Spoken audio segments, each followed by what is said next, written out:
Eu trago a vocês saudações dos irmãos e irmãs que vocês têm em Cristo Jesus, lá na Igreja Presbiteriana do Campo Belo, que está reunida nesta manhã também adorando o Senhor, buscando a face do nosso Deus.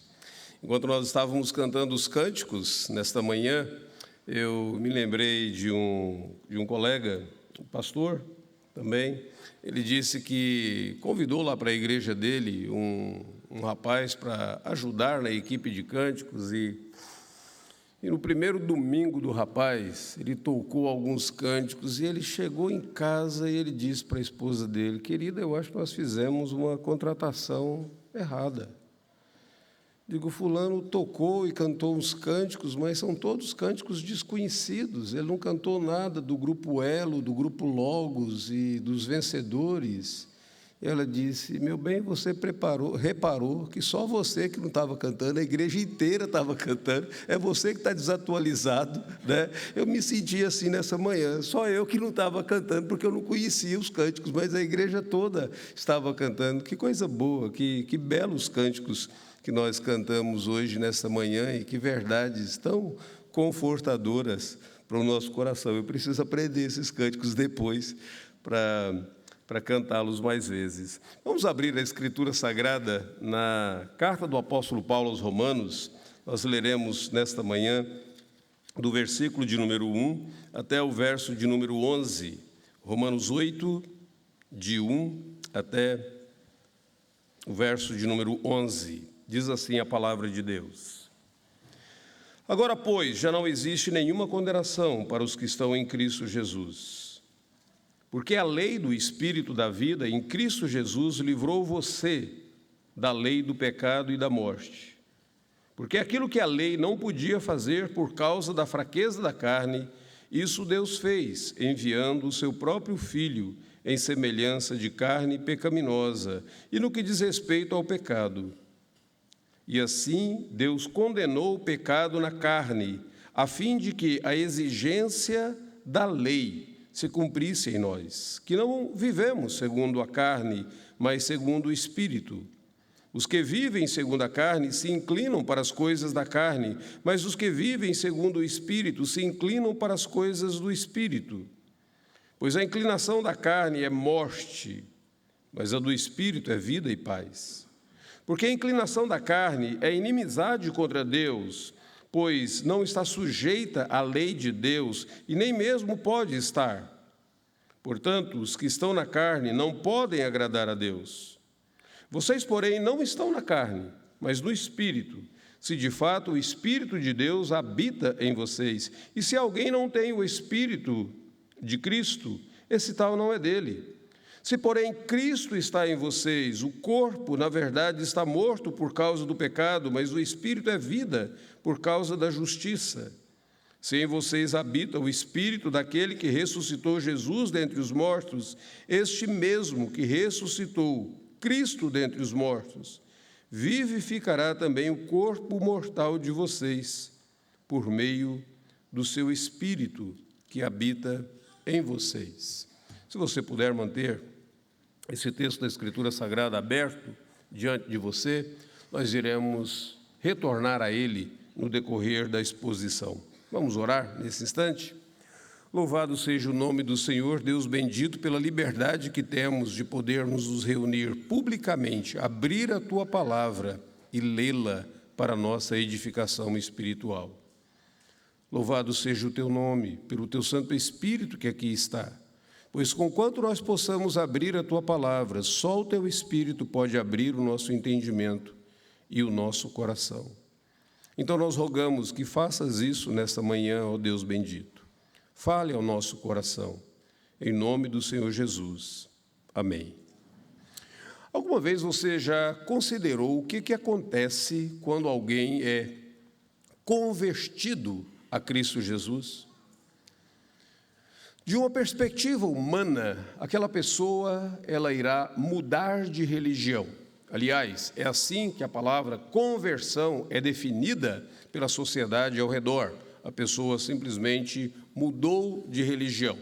Algumas das crenças pelas quais ela vivia e que ela cultivava, já não são mais crenças que conseguem sustentar o seu viver, o seu comportamento, não conseguem mais atender ao seu intelecto, e esta pessoa então muda de crenças e na sociedade ela apenas mudou de religião. Mas quando ela muda de religião, ela também tem novas amizades. Não que ela tenha que desfazer das amizades antigas, mas novos amigos, novas amigas vão sendo incluídas ao círculo de amizade e ela vai chamar essas pessoas de meus irmãos e minhas irmãs em Cristo Jesus.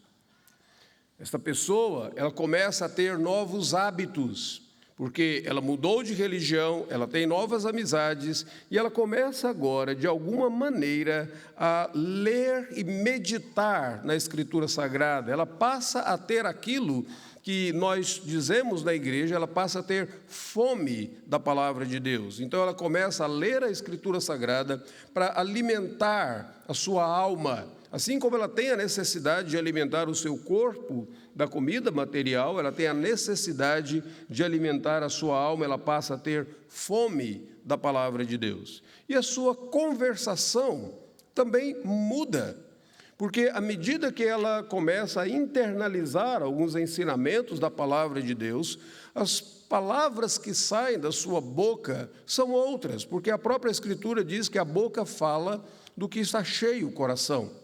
E se o coração está repleto e cheio da palavra de Deus, a conversação desta pessoa começa a mudar. Antes, aquela pessoa que era pessimista, negativa, antes aquela pessoa que estava sempre criticando, atacando os outros, ela começa a dar uma palavra de encorajamento. Ela começa a ver beleza nas coisas que o Senhor Deus faz. Ela começa a louvar a Deus por algumas coisas na sua vida, porque é assim que a palavra de Deus que está dentro dela começa a orientar. Mas tudo isso é só na perspectiva humana. Da perspectiva de Deus, o que está acontecendo não é apenas uma mudança de religião. Da perspectiva divina, o que está acontecendo é uma verdadeira transformação. Da perspectiva divina, o cristão, ele não é apenas uma pessoa melhorada, ele é uma nova criatura. Ele é uma pessoa transformada. E essa transformação ocorre agora de dentro para fora. É uma verdadeira metamorfose que acontece na vida dessa pessoa. Mais ou menos como aquela larva que, às vezes, ela é tão feia e asquerosa e você tem nojo de tocar, mas, de repente, ela entra em um verdadeiro casulo e, quando sai, é uma borboleta que começa a alegrar os olhos. E as crianças são tentadas a tocar e ver aquelas cores tão bonitas ali. Assim é alguém que foi convertido a Cristo Jesus. Não é apenas uma pessoa que foi melhorada, mas uma pessoa que foi transformada. Mas da perspectiva de Deus também, esta pessoa transformada, ela passa a ter um novo status diante do Senhor. E esse capítulo de número 8 fala sobre esse novo status que o crente tem diante de Cristo Jesus, ou diante de Deus, por Cristo Jesus, e quais as implicações desse novo status na vida do cristão. Esse capítulo 8 de Romanos é talvez um dos capítulos preferidos de muitos de nós que gostamos de ler a Escritura Sagrada, porque existem tantas bênçãos registradas nesse capítulo, alegra tanto o nosso coração. Se você ler esse capítulo 8 de trás para frente, ou dos últimos versos para os primeiros, você vai observar lá no versículo de número 35 um verdadeiro consolo para todo aquele que crê em Cristo Jesus. Quem nos separará do amor, ou quem nos separará do amor de Cristo? Será tribulação, angústia, perseguição, fome, nudez, perigo ou espada? Nada. Então aqui nós temos uma verdadeira mensagem de consolo, de que nós somos totalmente amados por Deus em Cristo Jesus. Alguma vez na vida você já considerou que Deus não pode te amar mais do que Ele já te ama, e Deus nem pode te amar menos do que Ele te ama, porque Ele te ama totalmente em Cristo Jesus. O amor de Deus por você, ele não vai nem aumentar e nem diminuir, porque ele já te ama totalmente em Cristo Jesus. Então, quem nos separará? É uma mensagem de conforto que nós temos aqui. Mas nós temos não apenas essa mensagem de conforto, o versículo de número 26 desse texto diz que nós temos um verdadeiro recurso para vivermos a vida cristã aqui na terra. O texto diz, da mesma maneira, também o Espírito nos ajuda em nossa fraqueza. Não sabemos orar como convém, mas o Espírito intercede por nós com gemidos inexprimíveis. Que grande recurso tenho eu para viver a vida cristã! Deus não apenas salvou a minha vida, Deus não apenas transformou o meu coração, mas Ele colocou, habitando no meu coração, o Santo Espírito de Deus, e esse Santo Espírito de Deus, ele é poderoso para transformar e traduzir gemidos em orações efetivas, choros, lamentos, angústias, em oração eficaz, nos ouvidos de Deus. Esse é um grande recurso que nós temos. Nós não fomos deixados órfãos aqui na terra, mas o Senhor Jesus Cristo nos enviou o Consolador para habitar em nós e interceder por nós. Que grande bênção temos.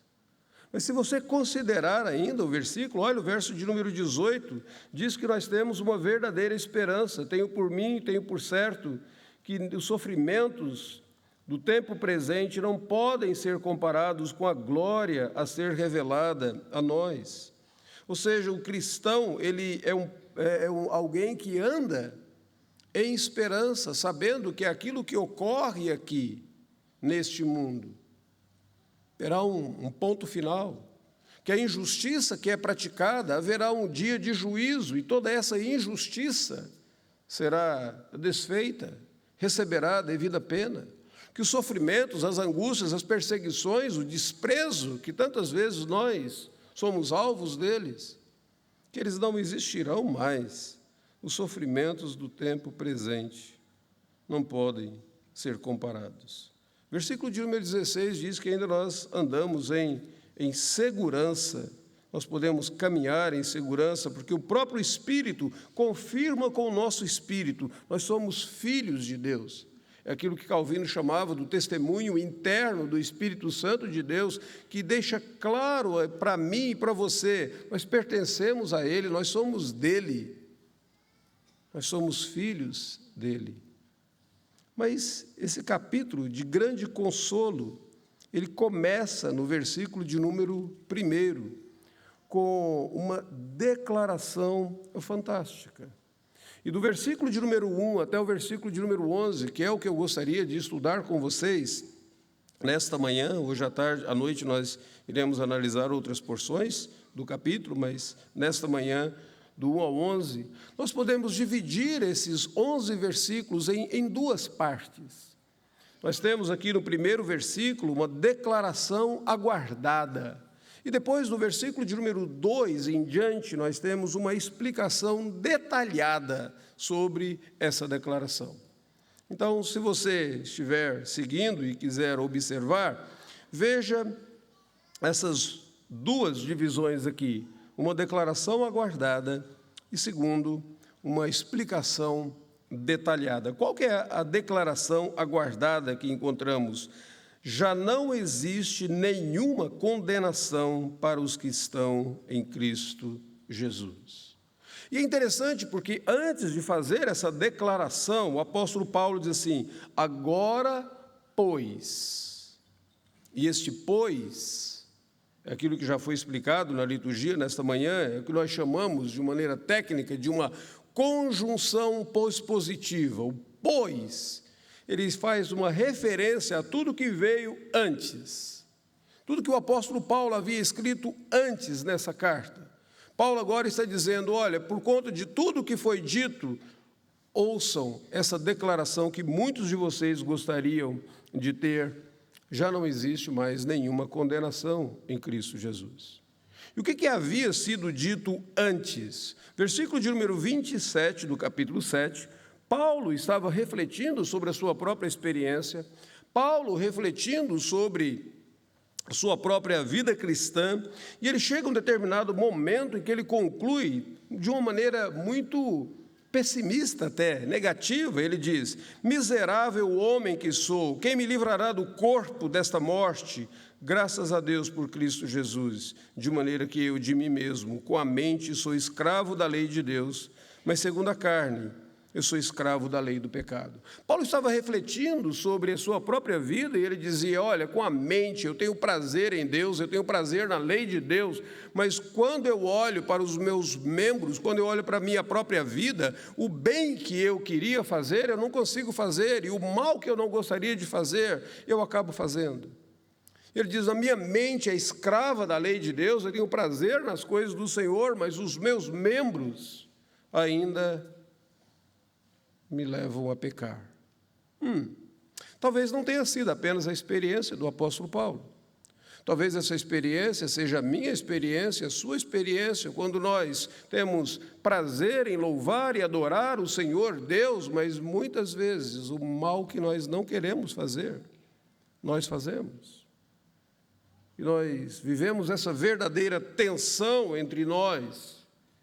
E nós sabemos que já fomos libertos do poder do pecado, mas nós não conseguimos viver neste mundo caído totalmente sem pecados. E muitas vezes a conclusão do apóstolo Paulo é a mesma conclusão minha e sua: miserável homem que sou, quem me livrará dessa condição? E quando chega no versículo de número 1, o apóstolo Paulo diz: eu tenho uma novidade para você. Não existe mais nenhuma condenação. Você não foi salvo apenas do poder do pecado, você foi salvo da pena do pecado.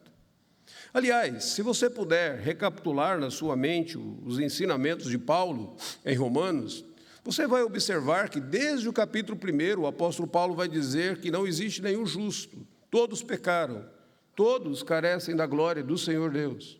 Você vai observar que o apóstolo Paulo vai dizer o seguinte: olha, no Evangelho se manifesta a justiça de Deus, mas dos céus a ira de Deus. É como se o Evangelho fosse um verdadeiro guarda-chuvas, e aqueles que estão debaixo do Evangelho estão protegidos da ira de Deus que se revela do céu sobre toda esta sociedade.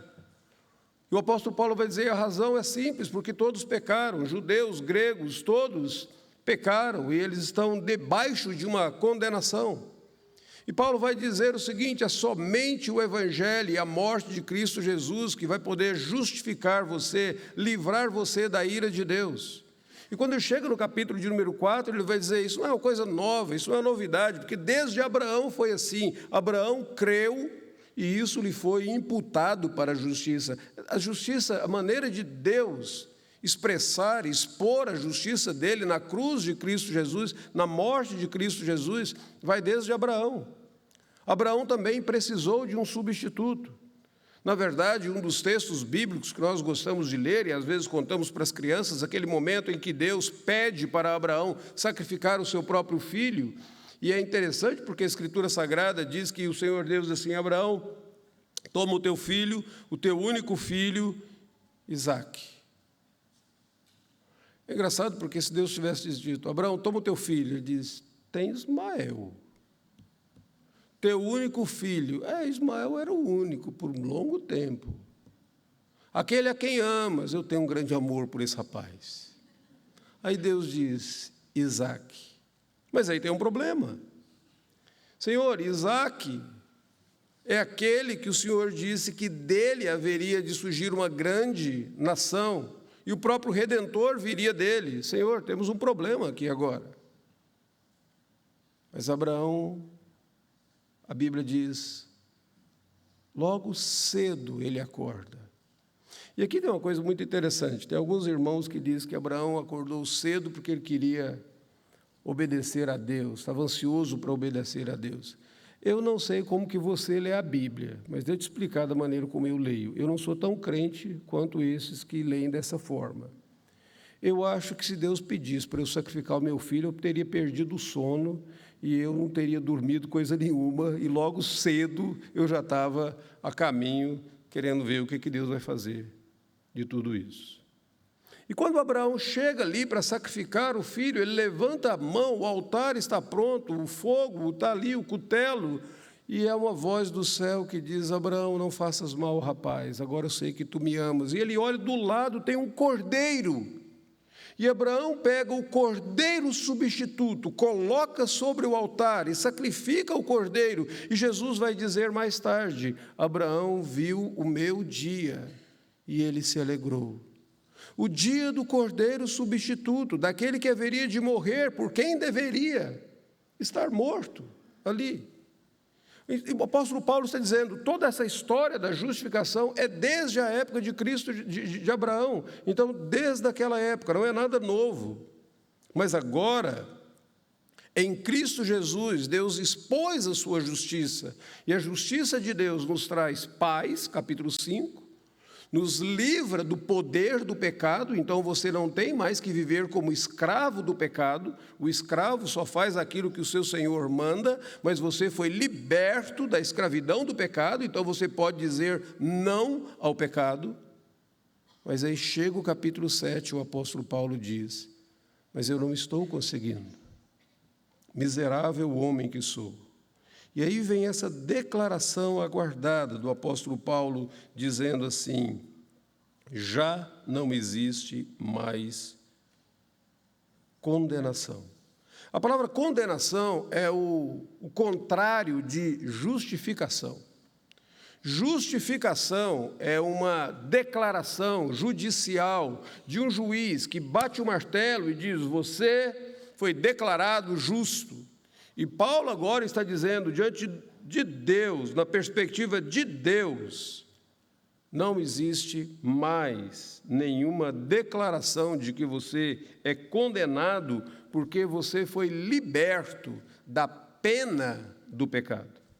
A pena do pecado não está mais sobre você, ela foi colocada em Jesus Cristo e em favor de você. E por conta disso, o poder do pecado, ele não precisa mais reinar em você. Você pode dizer não para esse poder do pecado. E a única coisa que eu e você estamos aguardando e esperando é sermos libertos da presença do pecado. Quando Jesus voltar, iremos para o céu, e no céu não há mais pecado. Então, essa declaração que o apóstolo Paulo faz aqui, já não existe mais nenhuma condenação, mesmo naqueles momentos que você se sente tão frustrado, mesmo naqueles momentos que você se sente tão abatido, que você se acha um miserável. Paulo vem com essa declaração dizendo: não há mais condenação para ti, porque você foi liberto da pena do pecado. Agora, para explicar o que aconteceu, Paulo faz isso de 3 maneiras, do versículo de número 2 até o versículo de número 11. Primeiro, ele fala que Deus nos trouxe uma grande vitória derrotando 2 inimigos. Verso de número 2, o apóstolo Paulo diz assim: porque a lei do Espírito da vida em Cristo Jesus livrou você da lei do pecado e da morte. Ou seja, a razão pela qual eu e você antes não tínhamos essa alegria de vivermos a justificação, é porque nós estávamos dominados, nós estávamos vencidos por 2 inimigos que foram vencidos por Cristo Jesus, na morte de Cristo Jesus: o pecado e a morte. E Paulo diz isso: olha, a lei do Espírito agora livrou você da lei do pecado e da morte. O que é pecado? Pecado é aquilo que ofende a Deus. Pecado é aquilo que nós muitas vezes fazemos quando nós marginalizamos Deus na nossa vida, nós colocamos Deus na periferia da nossa vida. Pecado é aquela tentativa de tirar Deus do trono, destronar Deus, e você senta no trono.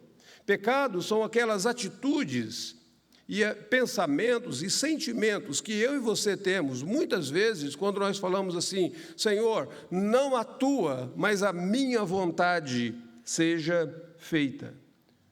Pecado é quando a minha vontade passa a ser mais importante do que a vontade de Deus. É quando eu e você sabemos que isso ofende a Deus, que Deus não quer isso para a minha vida, mas eu quero a si mesmo.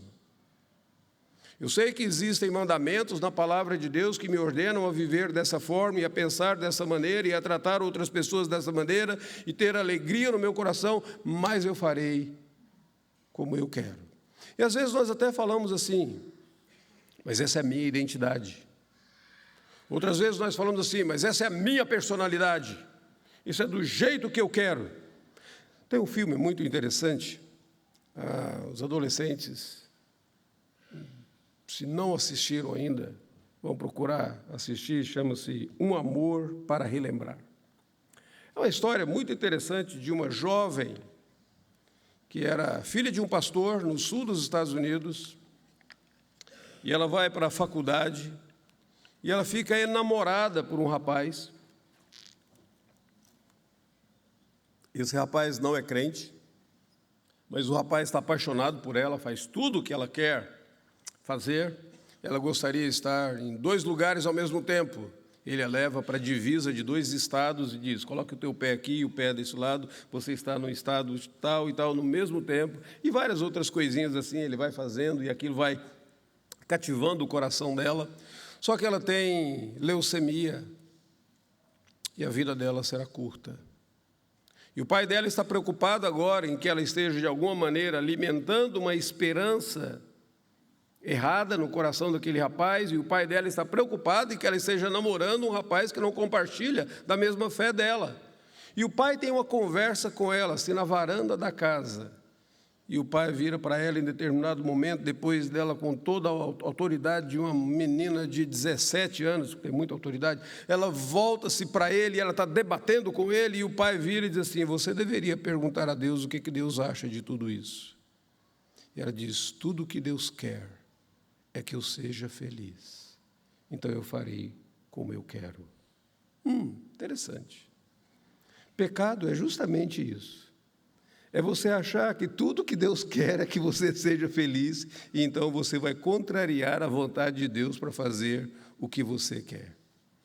Paulo está dizendo, na morte de Cristo, Deus nos livrou do pecado. Deus nos livrou dessa atitude de estarmos escravizados ao pecado, de marginalizarmos Deus na nossa vida. Pecado não é apenas um evento, ele acaba se tornando um estilo de vida, e por isso o pecado nos afasta de Deus, e por isso a Bíblia Sagrada diz que Deus odeia o pecado, porque o pecado nos afasta dele. Mas o apóstolo Paulo diz, Jesus lidou com o pecado. E ele lidou com o poder do pecado sobre nós, quando lá na cruz do Calvário, Jesus Cristo morreu pelos meus pecados, porque maldito é aquele que é pendurado no madeiro, e ele se fez maldito naquele madeiro, para que eu e você pudéssemos ser tornados benditos. Paulo está dizendo, ele lidou com o pecado ali na cruz. E ele não lidou apenas com o pecado na cruz, ele lidou com as consequências do pecado, que é a morte. Então, na cruz, Jesus venceu o pecado e a morte. Morte é essa separação. E a Escritura Sagrada diz que ali na cruz do Calvário, Jesus promoveu uma verdadeira libertação sobre nós. Nós não somos mais separados de Deus. Quem pode nos separar do amor de Deus que está em Cristo Jesus? Nós não somos mais isolados, ignorados pelo Senhor, porque Ele nos ama totalmente em Cristo Jesus. Você pode até dizer, mas eu ainda experimento a morte física, pastor. É verdade.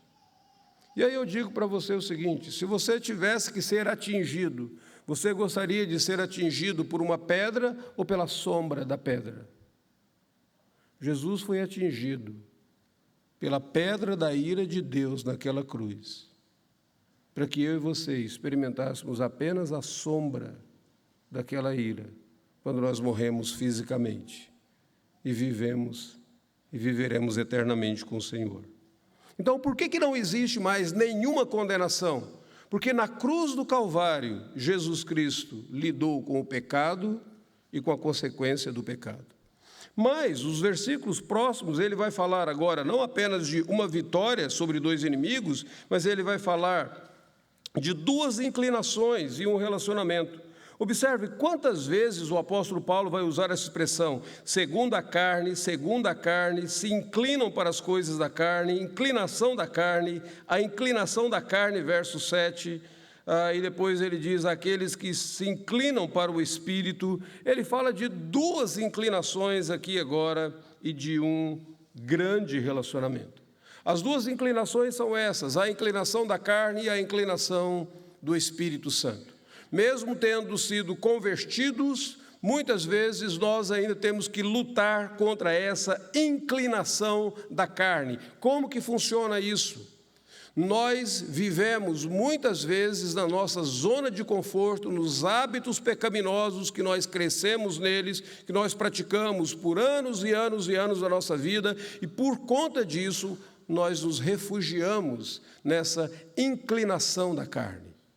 Naqueles momentos em que você é ofendido, você volta aos hábitos antigos e você diz, como que eu respondia antigamente? E você responde com a mesma ira, e você responde com a mesma ironia, com a mesma acidez, pronto a destruir quem te criticou. Nos momentos em que você sofre, como que você respondia antigamente? Com desespero, com amargura, com rancor. E muitas vezes, nos momentos do seu sofrimento, você responde da mesma forma. Por que eu, Deus? Por que isso está acontecendo comigo? E você responde com ira, com amargura, e você se volta contra o próprio Deus por conta do sofrimento. O que está acontecendo aqui? Sabe aqueles filmes americanos antigos que às vezes nós assistimos e fala sobre, especialmente no sul dos Estados Unidos, logo depois da abolição da escravatura? Nós moramos em alguns estados do sul dos Estados Unidos e nós sabemos como que ainda é forte ali toda aquela questão do racismo, da história da escravidão e tudo. Mas o que acontecia é que ali a escravidão, antes da abolição, os escravos, os negros naqueles estados, eles não podiam tomar água do mesmo bebedouro que os brancos bebiam, eles não podiam ir no mesmo sanitário que os brancos iam, eles não podiam ir no mesmo restaurante que os brancos iam, eles não podiam ir na mesma escola que os brancos iam, eles não podiam ir na mesma lanchonete que os brancos iam. Mas aí veio a abolição, eles agora são livres. Mas eles continuam fazendo as mesmas coisas. Eles não bebem do mesmo bebedouro, eles não vão nas mesmas escolas, eles não vão nas mesmas lanchonetes, eles não vão no mesmo restaurante, eles não vão no mesmo sanitário. Por quê?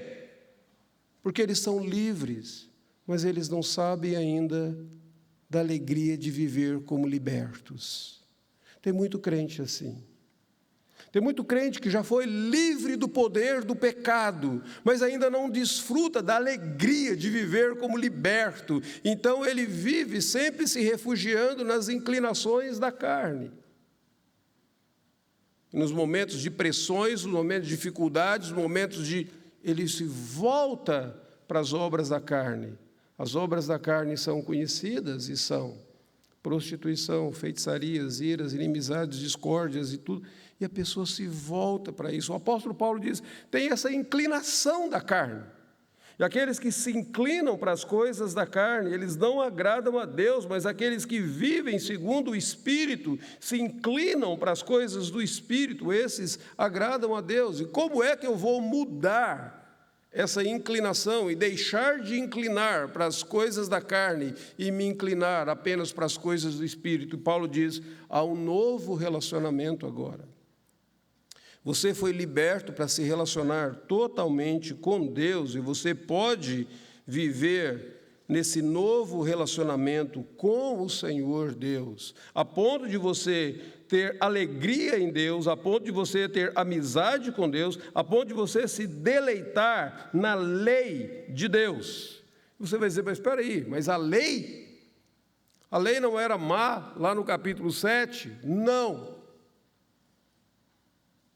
Lá está falando da enfermidade, da lei, porque nós éramos enfermos, então a lei não podia cumprir isso, mas uma vez que você foi liberto para um novo relacionamento, você pode ter prazer nas coisas de Deus, você pode se inclinar para o Espírito de Deus e ter alegria nas coisas do Senhor Deus. Deixa-me ilustrar isso da seguinte maneira. Paul Tripp, em um dos livros dele, ilustra isso de maneira bela. Ele diz que uma jovem, em uma determinada ocasião, foi trabalhar em uma empresa. E todas as vezes que ela chegava naquela empresa, na entrada da empresa tinha um quadro, e aquele quadro, o dono da empresa escrevia o que cada funcionário tinha que fazer naquele dia. Joana, fazer isso, isso, isso, isso. Mateus, isso, isso, isso, isso. Carlos, isso, isso, isso. Amélia, isso, isso, isso. E ela entra naquela empresa e ela vê aquele longo quadro com tudo escrito, ela diz, é horrível trabalhar nessa empresa. Você não tem liberdade de nada. Você não pode nem exercer a sua criatividade. O dono dessa empresa é um tirano, uma pessoa terrível.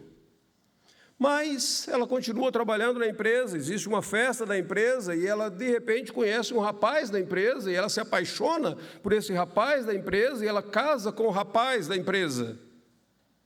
Mas o rapaz era o dono da empresa.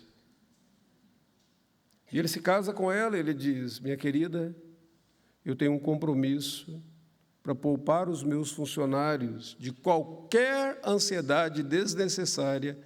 Todos os dias eu chego na empresa, antes de todos eles, eu escrevo o que cada um deve fazer. E ela agora olha para ele, ela diz, como é amoroso meu esposo. O que mudou, na verdade? Não mudou a empresa, não mudou o dono da empresa, mudou o relacionamento dela com o dono da empresa.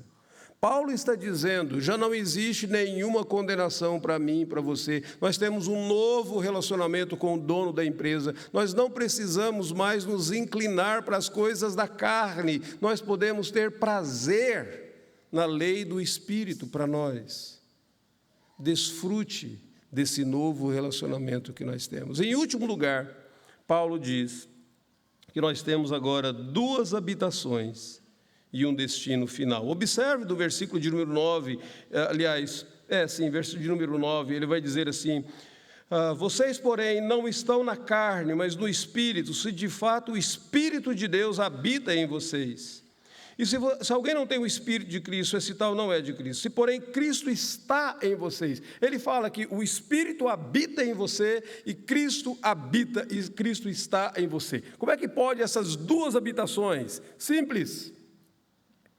O Espírito Santo que habita em você representa o próprio Cristo habitando em você. Então, se Cristo é o outro Consolador, se o Espírito é o outro Consolador, aquele que Cristo enviou, quando nós temos a habitação do Espírito em nós, o próprio Cristo habita em nós, nós temos essa dupla habitação em nós e nós temos um destino final. Qual que é o destino final que nós temos? Versículo de número 11, se em vocês habita o Espírito daquele que ressuscitou Jesus dentre os mortos, este que ressuscitou Jesus dentre os mortos, vivificará o corpo mortal de vocês por meio do Espírito que agora habita em vocês. O Espírito faz com que Jesus habite em nós, e o Espírito opera em nós tudo aquilo que Ele fez em Cristo Jesus.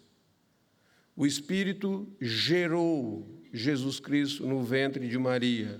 O Espírito nos regenera para uma nova vida. O Espírito Santo guiou e conduziu Jesus pelo deserto. O Espírito nos conduz neste mundo, somos dirigidos pelo Espírito Santo. O Espírito Santo capacitou Jesus para o ministério que ele havia de desempenhar. O Espírito Santo nos capacita, nos dando dons espirituais para que vivamos aqui e sirvamos a Deus. O Espírito Santo consolou Jesus na sua tristeza, ele é o nosso consolador. O Espírito ungiu Jesus para pregar, ele nos unge para vivermos como testemunhas de Cristo. Mas entendam, o Espírito ressuscitou Jesus e Paulo diz, ele vivificará o vosso corpo mortal. Tudo que ele fez em Cristo Jesus, ele faz no crente em Cristo Jesus. Que bênção! duas habitações e um destino final. E o destino é que todos nós seremos conformados à imagem de Cristo. E todos nós nos pareceremos com Cristo Jesus. Nosso tempo está esgotando, mas deixo apenas concluir mostrando duas coisas para vocês aqui nesse texto ainda.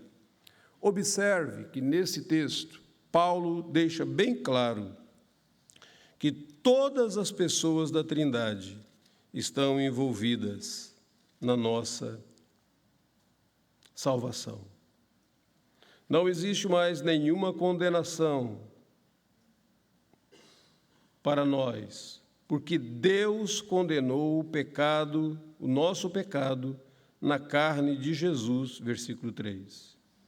Não existe mais nenhuma condenação para nós, porque Cristo Jesus nos livrou do pecado e da morte, versículo 2.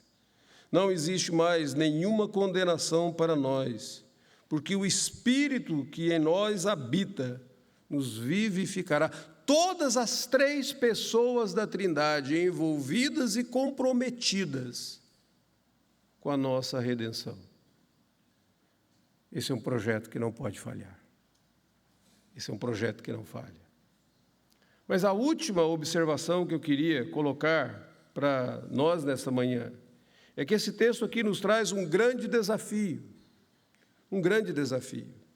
Se eu e você fomos libertos do pecado e da morte, se não existe mais nenhuma condenação para nós, se nós pertencemos a Deus e pertencemos a Cristo Jesus, e para provar isso, o Espírito de Deus habita em nós, e Ele mesmo testifica com o nosso Espírito que nós somos filhos de Deus. Viva como filho e como filha do Senhor. No seu dia a dia, jogue para o time ao qual você pertence. Pare de tentar ficar fazendo gol para time que você não pertence. Pare de ficar desperdiçando o seu tempo com coisas que não glorificam a Deus e nem trazem glórias ao Senhor e não trazem edificação para a tua vida e aqueles a quem você pertence. Você pertence a Deus. Viva para Ele em todo momento, porque aos olhos dele você já foi liberto do poder do pecado, da pena do pecado. E finalmente será liberto da presença do pecado. Não existe mais condenação se você está em Cristo Jesus. Mas viva em Cristo Jesus todo momento da sua vida, seus relacionamentos, seus negócios, seus projetos, seus planos, seus sonhos. Não marginalize Deus, mas coloque o Senhor Deus no centro da sua existência. Que Deus nos abençoe.